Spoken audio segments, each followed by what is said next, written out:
श्री स्वामी समर्थ. श्री गुरुदेव दत्त.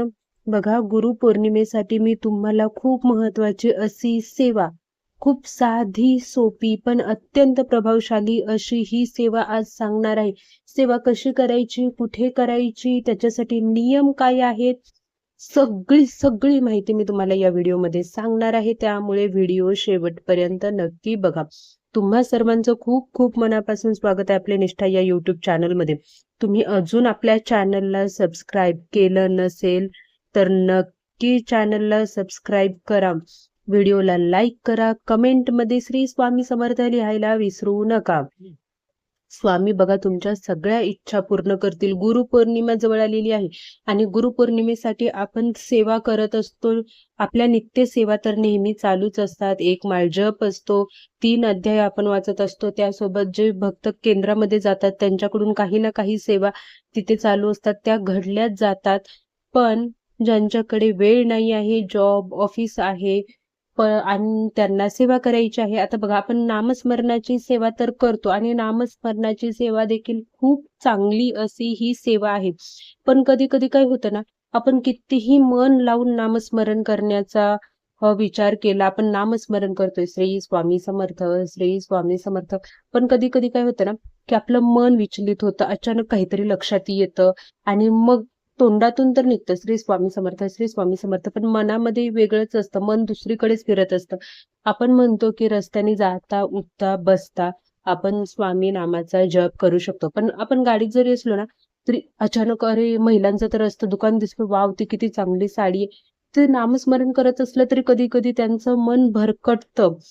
पण मी तुम्हाला जी सेवा सांगणार आहे ना, ती खरंच तुमचं मन भरकटणार नाही आहे, तुमचं मन त्याच्यामध्येच राहणार आहे. अशी ही सेवा आहे, ती म्हणजे लिखित नाम जपाची सेवा.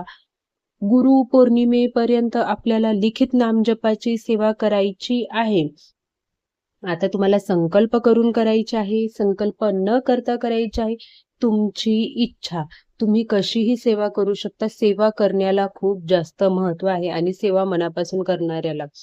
आता वही कशी घ्यायची, तर वही तुम्ही कोणतीही घ्या, नवीन वही घ्या, शक्यतो 100 पानी घ्या, 200 पानी घ्या, छोटी घ्या, मोठी घ्या, तुमच्यावर आहे, तुमच्याकडे किती वेळ आहे आणि तुम्ही किती दिवसात ती कंप्लीट करू शकता. बघा, आणि अजून एक गोष्ट, तुम्ही जर का लिखित नामजप करत असाल, त्याची सेवा करत असाल ना, तर त्याच्यामध्ये असं नाही आहे की तुम्ही सेवा करताय म्हणून फक्त तुम्हीच त्यामध्ये श्री स्वामी समर्थ लिहावं. तुमच्या घरातील तुमच्या मुलांनी लिहिलं, त्याच्यामध्ये तुमच्या मिस्टरांनी लिहिलं, जसा वेळ मिळेल तसं तुम्ही ती वही फक्त भरणार, याची काळजी घ्या. किंवा मग 1001 वेळा तुमच्याकडून श्री स्वामी समर्थ लिहिलं जाईल, याचं तुम्ही पालन करा. आणि ही अत्यंत म्हणजे बघा, मिस्टरांना वेळ मिळेल तेव्हा ते 50 वेळा किंवा 1 पेज तरी स्वामी समर्थ लिहितील. तुम्हाला वेळ मिळेल तेव्हा तुम्ही 1 पेज लिहा. तुमचे मुलं मोठी असतील तर त्यांना 1-1 पेज लिहायला सांगा.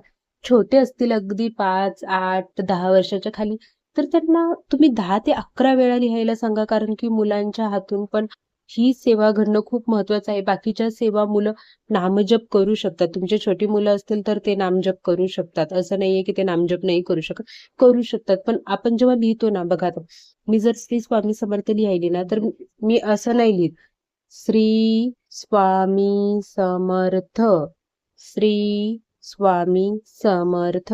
आपण जे लिहित असतो ना, लिहिताना ज्या वेळेने आपण लिहितो, ज्या स्पीडनी लिहित असतो ना, त्या स्पीडनी आपण बोलत असतो.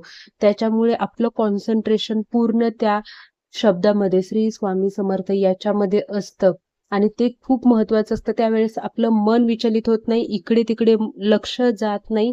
म्हणून नामस्मरणापेक्षा लिखित नाम जपाची सेवा तुम्हाला खूप म्हणजे त्यापेक्षा जास्त पटीने तुम्हाला त्याचं फळ मिळू शकतं. ह्या वहीचं करायचं काय, आपल्या सगळ्यांना माहिती आहे. आपली एकदा का वही भरून झाली, आपण केंद्रामध्ये मठामध्ये ती जमा करू शकतो किंवा अक्कलकोटला गेल्यानंतर तिथे तुम्ही ते जमा करू शकता.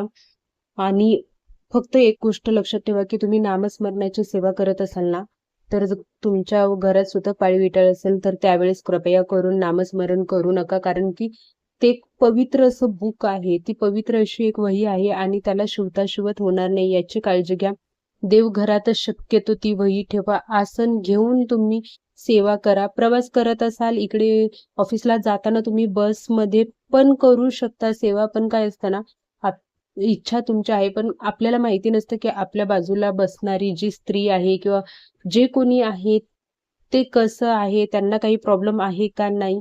त्याच्यामुळे शक्यतो तुम्ही ही सेवा घरी आल्यानंतर हात पाय धुवून किंवा सकाळी जाण्या अगोदर देवपूजा झाल्यावर त्या वेळेत पण घरी शक्यतो करा. घरी वेळ नसेल मिळत तर तुम्ही इतर ठिकाणीही सेवा करू शकता. पण त्या वहीचं थोडंसं पावित्र्य तुम्ही जपायला हवं, एवढंच मी सांगणार. आणि व्हिडिओ आवडला असेल तर व्हिडिओला लाईक करा आणि नक्की लिखित नामजपाची सेवा तुम्ही करा. श्री स्वामी समर्थ. श्री गुरुदेव दत्त.